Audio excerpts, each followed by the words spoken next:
भगवते वासुदेवाय। ॐ श्रीकृष्णाय परब्रह्मणे नमः। अथ श्रीमन्नारायणीयम् चतुर्थम् दशकम्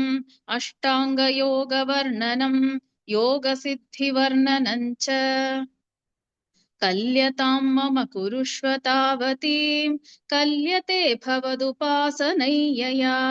स्पष्टमष्टविधयोगचर्यया पुष्टया श्रुतव तुष्टिमाप्नुयाम् ब्रह्मचर्यदृढतादिभिर्यमैराप्लवादिनियमैश्च पाविताः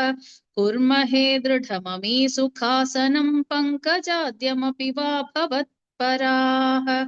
तारमन्तरनुचिन्त्य सन्ततं प्राणवायुमभियम्य निर्मलाः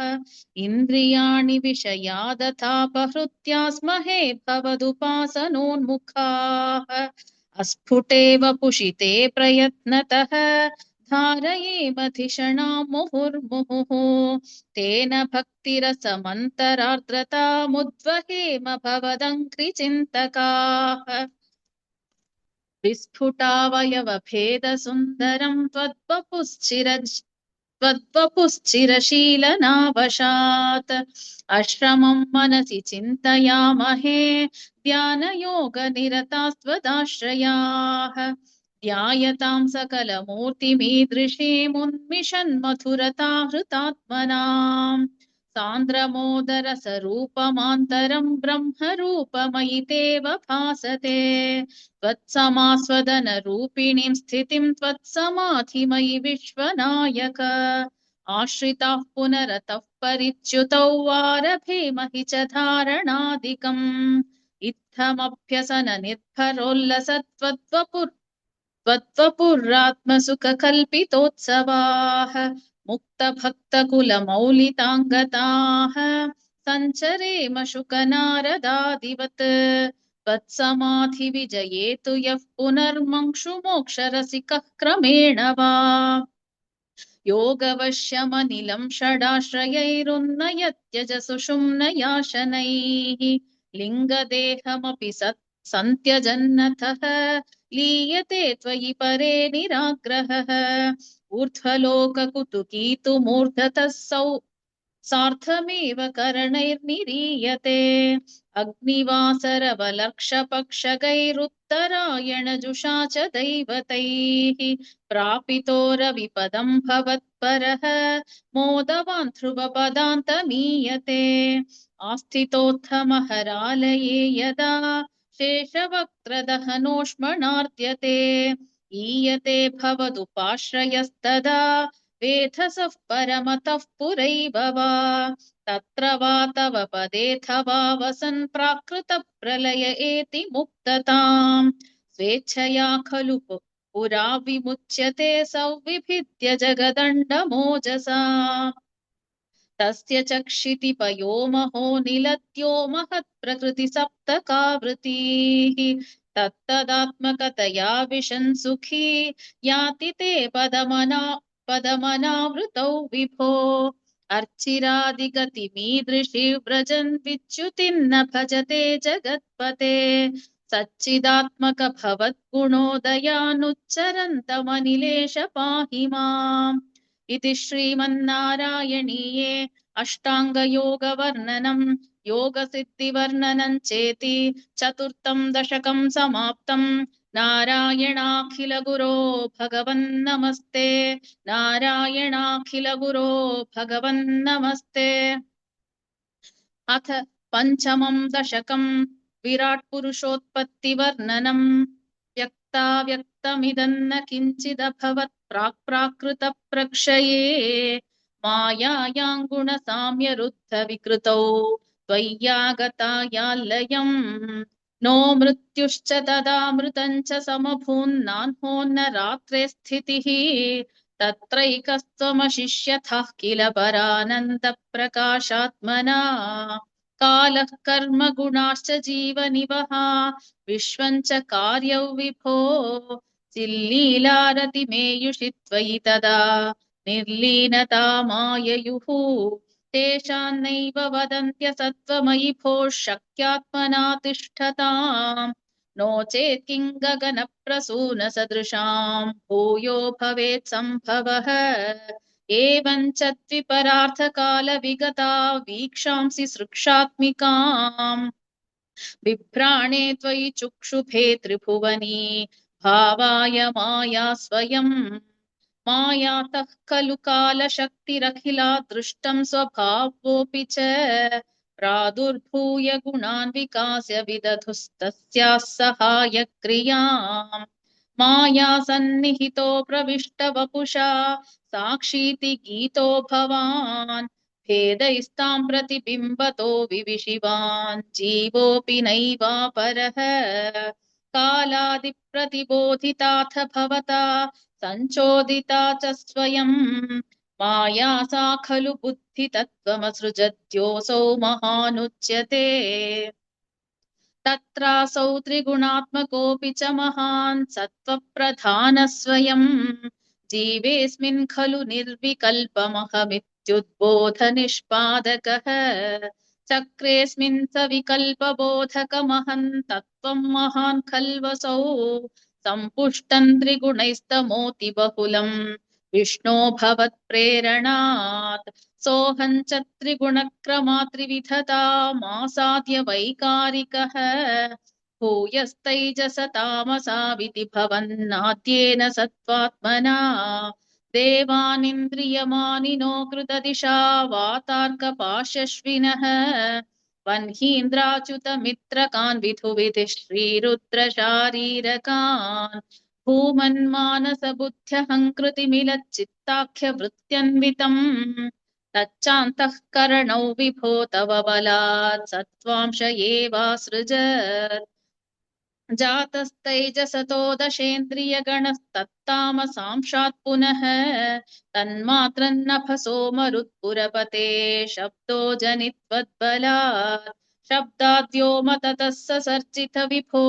स्पर्शन्ततो मारुतम् तस्माद्रूपमतो महोतचरसं तोयं च गन्धं महीम् एवं माधव पूर्वपूर्वकलनादादाद्य धर्मान्वितम् भूतग्राममिमं त्वमेव भगवन् प्राकाशयस्तामसा एते भूतगणास्तथेन्द्रियगणा देवाश्च जाताः पृथक् नोषे कुर्भुवनाण्डनिर्मितिविधौ देवैरमीभिस्तदा त्वन्नानाविधसूक्तिभिर्नुतगणस्त्वात् गुणस्त्वात् स्वान्यमून्याविशन् चेष्टाशक्तिमुदीर्यतानि घटयन् हैरण्यमण्डौ व्यथाः अण्डन् तत्खलु पूर्वसृष्टसलिले तिष्ठत्सहस्रं समाह निर्भिन्दन्न कृताश्चतुर्दश जगद्रूपौ विराडाह्वयम् साहस्रैः करपादमूर्धनिवहैर्निःशेषजीवात्मकः निर्भातोऽसि मरुत्पुराधिपसमाम् त्रायस्व सर्वामयात् इति श्रीमन्नारायणीये विराट्पुरुषोत्पत्तिवर्णनं नाम पञ्चमं दशकं समाप्तम् नारायणाखिलगुरो भगवन्नमस्ते नारायणाखिलगुरो भगवन्नमस्ते अथ षष्ठं दशकं विराट्देहस्य जगदात्मत्ववर्णनम् एवं चतुर्दश जगन्मयताङ्गतस्य पातालमीश तव पादतलौ वदन्ति पादोऽर्धदेशमपि देवरसातलन्ते गुल्फद्वयं खलु महातलमद्भुतात्मन् जङ्घे तलातलमथो सुतलं च जानु किञ्चोरुभागयुगलौ वितलातले द्वे शोणीतलं च घनमम्बरमङ्गनाभिः वक्षश्च शक्रनिलयस्तव चक्रपाणे ग्रीवामहस्तव मुखं च जनस्तपस्तु फालं शिरस्तव समस्तमयस्य सत्यम् एवं जगन्मयतनो जगदाश्रितैरप्यन्यैर्निबद्धवपुषे भगवन्नमस्ते त्वद्ब्रह्मरन्ध्रपदमीश्वर विश्वकन्द छन्दांसि केशवघणास्तव केशपाशाः उल्लासि चिल्लियुगलन् द्रुहिणस्य गेहम् पक्ष्माणि रात्रिदिवसौ सविता च नेत्रे निःशेष विश्वरचना च कटाक्षमोक्षः कर्णौ दिशोऽश्वियुगलन् तव नासिके द्वे लोभत्रपे च भगवन्नथरोत्तरोष्ठौ तारागणाश्च दशना शमनश्च दंष्ट्रा मायाविलासहसितं श्वसितं समीरः जिह्वा जलौ वचनमीश शकुन्तपङ्क्तिः सिद्धादयस्वरगणा मुखरन्ध्रमग्निः देवाभुजास्तनयुगन् तव धर्मदेवः पृष्ठन्वधर्म इह देव मनः सुधांशुः अव्यक्तमेव हृदयाम्बुजमम्बुजाक्ष कुक्षिः समुद्रनिवहा वसनन्तु सन्ध्ये शेफः प्रजापतिरसो वृषणौ च मित्रः श्रोणीस्थलं मृगगणाः पदयोर्नखास्ते अस्त्युष्ट्रसैन्धवमुखागमनन्तु कालः विप्रादिवर्णभवनौ वदनाब्जबाहुचारूरुयुग्मचरणं करुणाम्बुधे ते संसारचक्रमयि चक्रधरक्रियास्ते वीर्यं महासुरगणोऽस्ति कुलानि शैलाः नाड्यः सरित्समुदयस्तरवश्चरोमजीयादिदौ वपुरनिर्वचनीयमीश ईदृग्जगन्मय वपुस्तव कर्म भाजाम् कर्मावसानसमये स्मरणीयमाहुः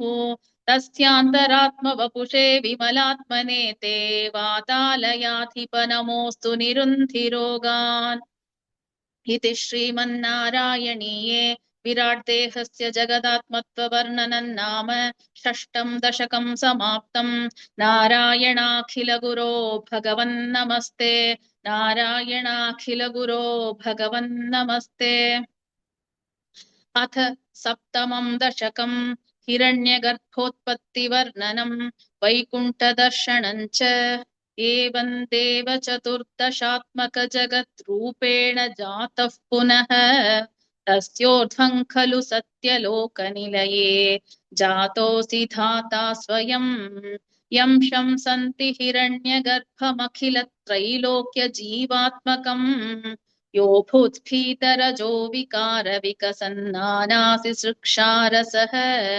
सोऽयौ विश्वविसर्गदत्तहृदयः सम्पश्यमानः स्वयम् बोधं कल्वनवाप्य विश्वविषयं चिन्ताकुलस्तस्थिवान् तावत् पञ्चगतां पतेतपतपेत्येवं हि वैहायसीम् वाणीमेनमशिश्रवश्रुतिसुखाम् कुर्वंस्तव प्रेरणाम्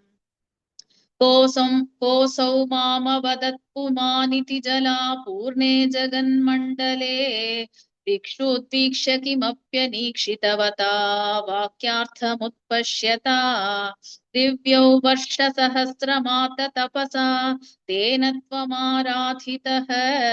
तस्मै दर्शितवानसि स्वनिलयौ वैकुण्ठमेकाद्भुतम् माया यत्र कदापि नो विकुरुते भाते जगद्भ्यो बहिः शोकक्रोधविमोहसाध्वसम्मुखा भावास्तु दूरङ्गताः सान्द्रानन्दझरी च यत्र परमज्योतिः प्रकाशात्मके तत्ते धाम विभावितौ विजयते वैकुण्ठरूपौ विभो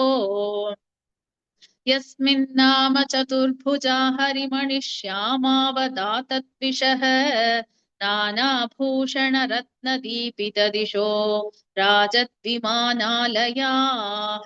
भक्तिप्राप्त तथाविधोन्नतपदा दीव्यन्ति दिव्या जनाः तत्ते धाम निरस्त सर्वशमलौ वैकुण्ठरूपं जये नानादिव्यवधूजनैरभिवृता विद्युल्लता तुल्यया